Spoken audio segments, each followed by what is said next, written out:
Bien sûr. Jacques-Charles Fonbonne, que répondez-vous aux personnes qui viennent dans vos refuges et qui souhaitent se séparer d'un animal de compagnie? Je sais que ce n'est pas toujours le cas, beaucoup sont abandonnés sur le bord des routes, mais à ces personnes-là, que répondez-vous? Est-ce que vous pouvez encore accueillir des animaux dans les refuges cet été?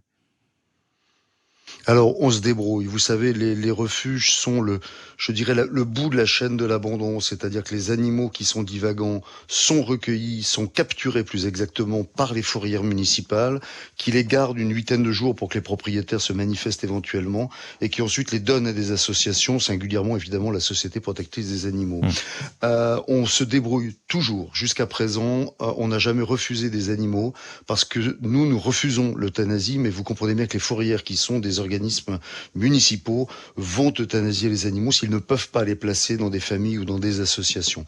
Donc on se débrouille, on a des familles d'accueil, on pousse un peu les murs de façon à les garder, mais pour répondre à votre question, on préfère que les gens viennent nous les abandonner. La consigne, c'est de ne jamais faire la morale aux gens, ça sert à rien, ça les culpabilise, et le résultat, c'est qu'ils vont les abandonner de façon sauvage et d'une façon qui les condamne à mort irrémédiablement. C'est pour ça d'ailleurs que l'abandon est un délit puni de peine de prison, et l'infraction la plus grave. Donc, si vous ne pouvez pas garder vos animaux, si vous n'avez pas réfléchi, si vous vous êtes embarqué dans une situation qui vous dépasse, amenez-les nous. Nous, on les soignera, on les gardera le temps qu'il faut, et puis on les donnera à l'adoption dès qu'une famille se présentera. Et on n'est pas là pour juger les gens, on n'est pas là pour leur faire des leçons. Hmm. On est là, c'est depuis 150 ans la mission de la Société protectrice des animaux, qui est celle de protéger les animaux. Alors ça passe par l'éducation des gens, évidemment, mais Hmm. concrètement, au jour le jour, le matin quand on se réveille, c'est de prendre des animaux et d'essayer de les sauver.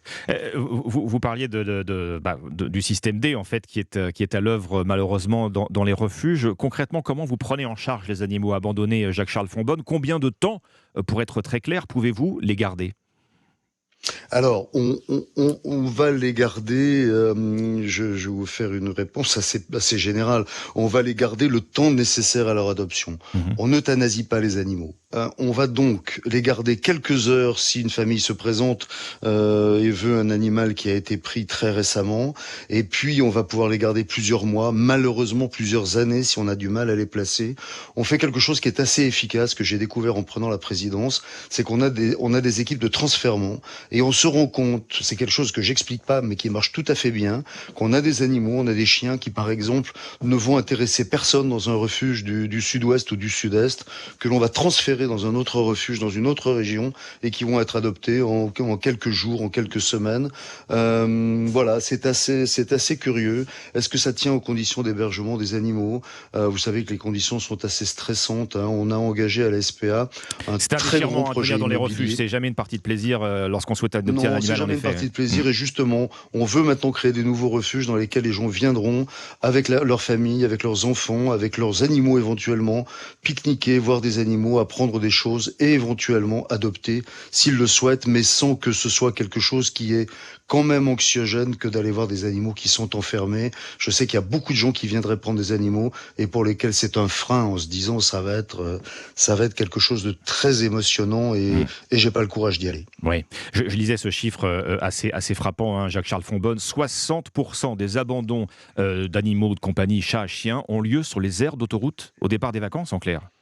Alors c'est possible, on en a, mais si vous avez pris l'autoroute ces derniers jours, vous voyez des chiens, vous voyez des chats qui courent le long de la bande d'arrêt d'urgence parce qu'ils ont été abandonnés. Ce dont on est sûr, c'est que l'on a 2 fois plus d'abandons pendant les périodes estivales que pour le reste de l'année, sur une moyenne lissée des 10 autres mois. C'est vrai que c'est facile d'abandonner. Cela étant, c'est l'ancien gendarme qui vous parle. Sur les aires d'autoroute, il y a souvent des systèmes de vidéo, on est en voiture, on a une plaque d'immatriculation. Donc, écoutez, c'est un risque, et comme je le disais tout à l'heure, c'est une infraction qui est punie de 2 ans de prison, de 30 000 euros d'amende, Ah oui, ouais. tribunal correctionnel, inscription au casier judiciaire, donc plus d'accès à la fonction publique, plus Hmm. d'accès aux professions réglementées. Maintenant, voilà, comment peut-on abandonner un animal avec lequel on a passé quelques mois, quelques années? Je veux dire, je laisse à la responsabilité de chacun, à l'introspection de chacun, de se poser la question.